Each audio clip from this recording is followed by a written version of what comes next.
Hey folks, thanks for stopping by. I'm Carl, this is my wife Deb, and we're Crazy Good Adventures. Enjoy the trip. This week we're in Sweetwater, Tennessee to take a look at the largest underground lake in America. It's another Crazy Good Adventure. Today we're at the Lost Sea Adventure on this rainy day. Good thing it's underground. This is the Guinness Book of World Records is the largest underground sea in America, the second largest in the world. This has been used, it's part of a cave system that's been in use since prior to the 1800s, but they know at least since the 1865 by the settlers. And they used it to store vegetables and such because of the constant 58-degree temperature. During the Civil War, it was used to mine gunpowder, and then it was also used by moonshiners. There's also history of a jaguar from way back in the, I'm going to say it wrong, the Palestine era. And they found the bones, and some of the bones are in the New York Natural History Museum, I believe. So let's check this out. Yep, it's a rainy day in Sweetwater, Tennessee, and what a better place to go is underground. Let's take a look inside. We have almost an hour until the start of our tour. The gift shop is really good. It's got pretty much everything most gift shops have. I think most gift shops have a lot more t-shirts than we have. The Lost Sea Adventure is open every day of the year, except Thanksgiving and Christmas. And besides the gift shop, they have a little village outside that we're going to go check out in a few minutes. But yeah, this is pretty much normal, everyday gift shop stuff here.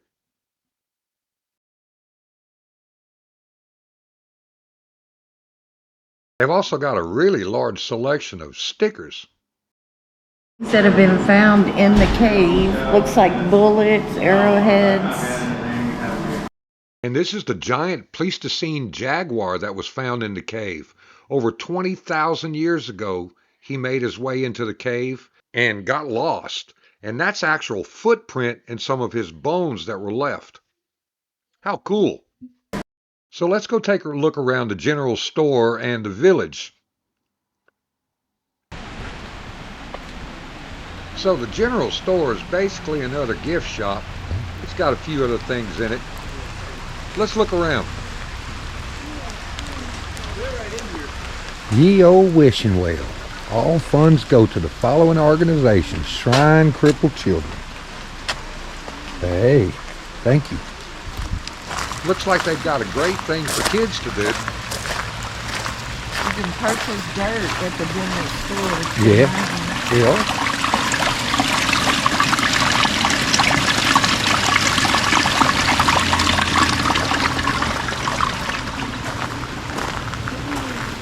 Hey, there's a blacksmith shop too.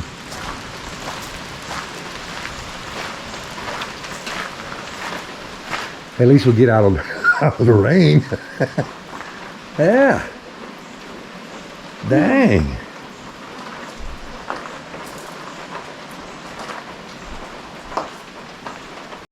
Looks like we're traveling to another dimension. All right, you guys, how you guys doing today?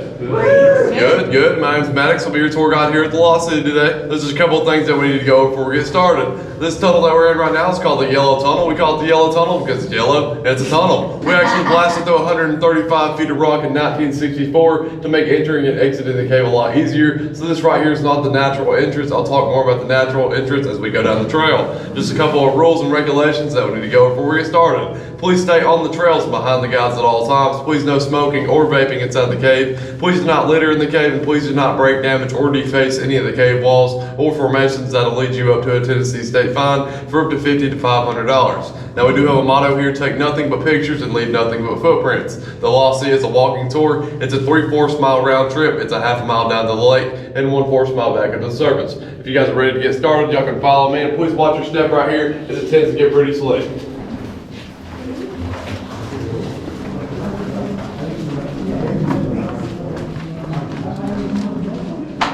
Guys, right up here is called the Cascades. It's made up of two formations. The one on the top up here is called drapery. The one on the bottom down here is called flowstone. Drapery is made up of iron oxide and slowstone is made up of calcium carbonate, also used in tubs of rollates. Then we call drapery up there, we call it cave bacon because it looks like bacon. Wow, this cave is huge.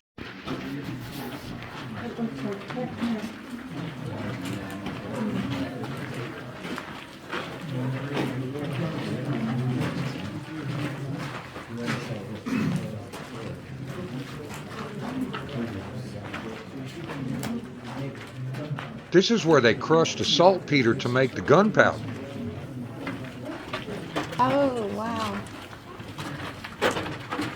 This is 63 right there. Yeah.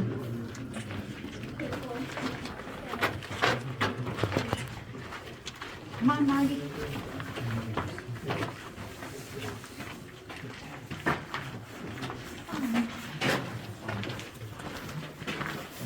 Even in the 1800s, they used graffiti.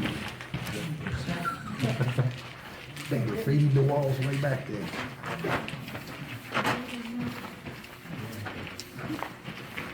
What is that? A hole.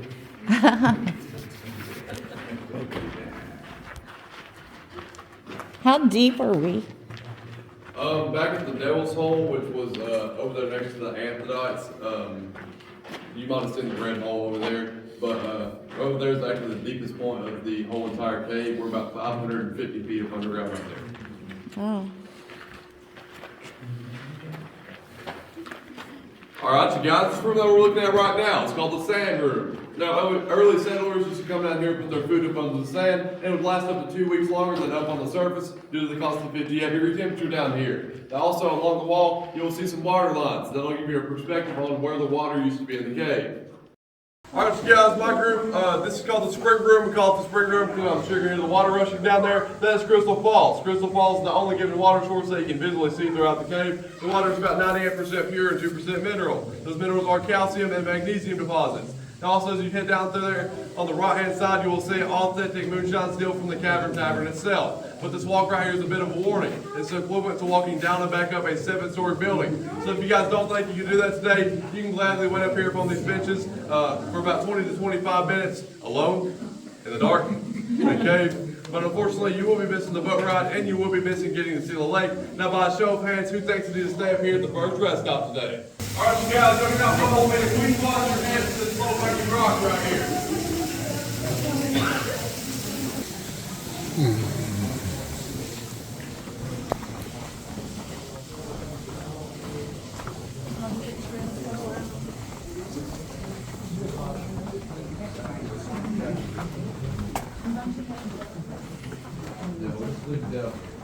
Put you in that maintenance closet up there. And lock you in there forever. Alright, y'all people in the back of the group, y'all just please tell me whenever everybody's here so I know when to start talking. All good. We're all good? Hey, that's the people in my whole group that are down here.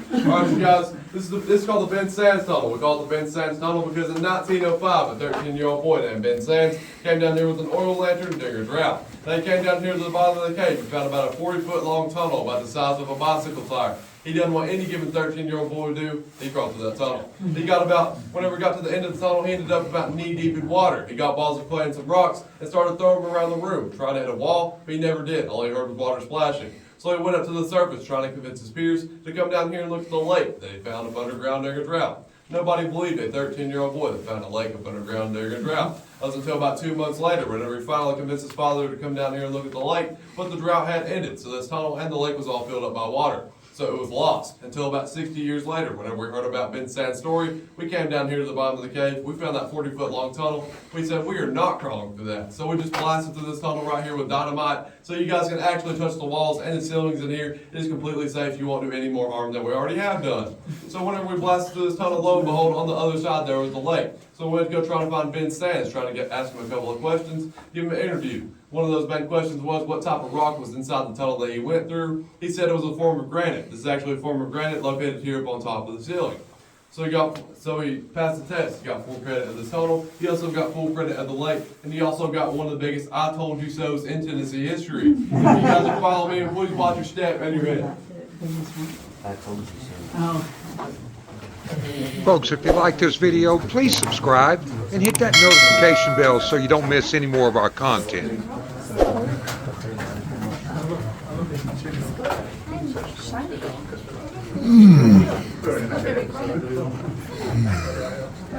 So, and we're down at the boat.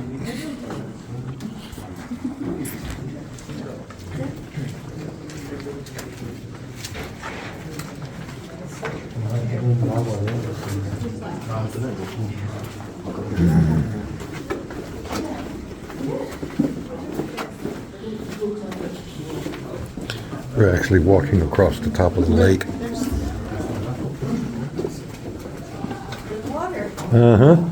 Yeah, we're walking in the lake.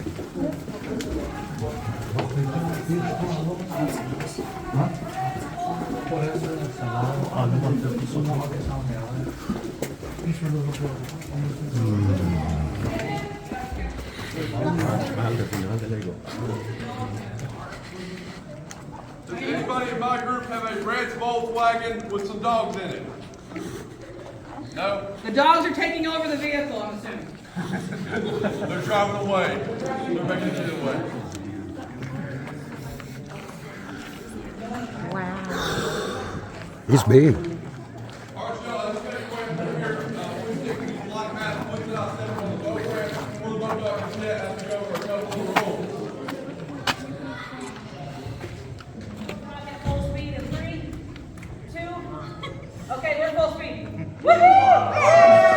Hopefully no one got whiplash. You can feel the wind in your hair. All right, you guys, there's a couple of things we need to talk about before you get up onto the boat ride. This first one, not really a rule. This is a floating boat dock. It'll move and shift with your weight, so please do not get scared of the boat dock whenever you step on it and it moves. Also, as you're heading onto the boat, a gap may form. Please do not step in the gap. Please step in the boat.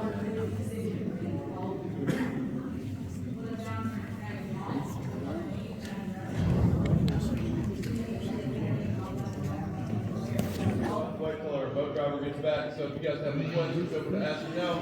Otherwise, y'all are going to be sitting here at the pier in awkward silence. Any questions, y'all? All this water, you can buy it and drink it? No, unfortunately, they don't, but I wish they did.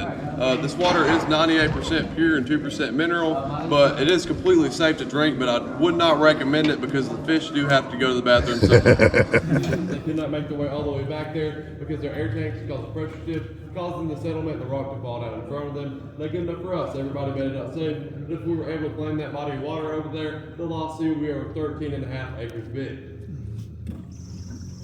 We also sent another divers expedition back in 2003. National Geographic actually came down here to see if the Cherokee found the lake before we did. They came down here to look at the lake floor to see if they found Native American artifacts or anything like that. And they went around the lake floor. The most ancient thing that they found was a pager from the 90s.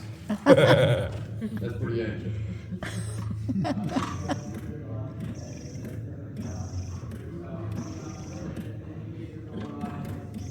Okay, this may be a dumb question. Do you have to restock the fish? We do have to restock the fish. We restock them every 4 to 5 years. So how big are they when they get put in here?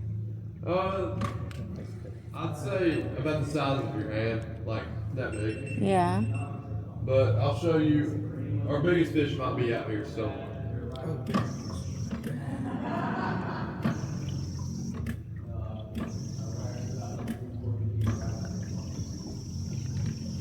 And we are going to be making our way back into the fish feeding area. That's where we're going to feed the fish for y'all, and also we can talk about more information about the fish.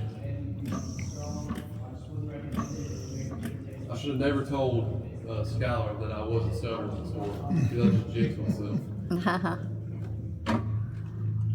Alright, you guys, we are going to do some circles around here, and I'm going to get to feed the fish for y'all, and I also get to talk about more information about the fish. Look at all of them.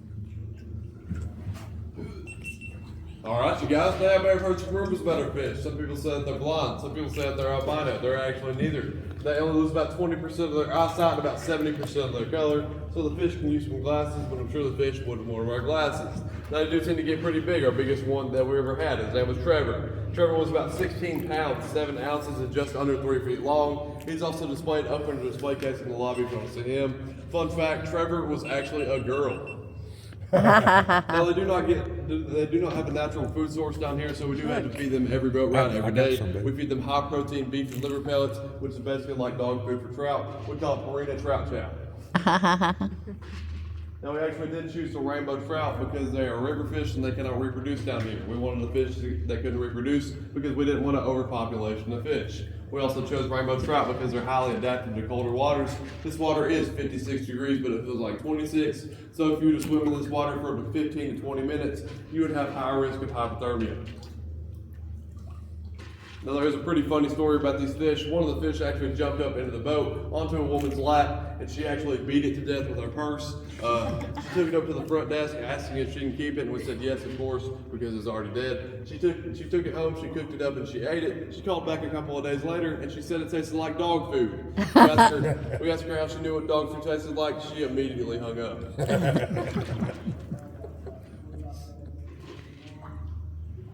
All right, you guys, we're doing one last spin in the fish feeding area, and then we're going to be making our way out.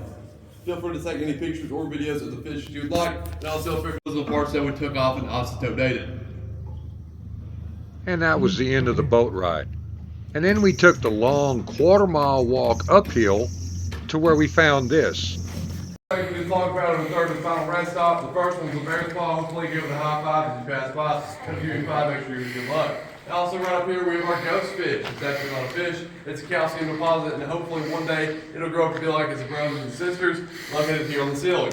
You set your alarm for about 1,000 years and then come back. Now also right up here we have the world's biggest chicken leg. World's biggest chicken leg. From Colonel Sanders himself. All right, you guys, unfortunately, that is the end of the informational part of the tour.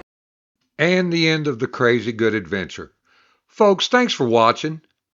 Please like, subscribe, hit that notification bell, and leave us a comment and let us know what you think. And remember to make every day a crazy good adventure. Thanks again.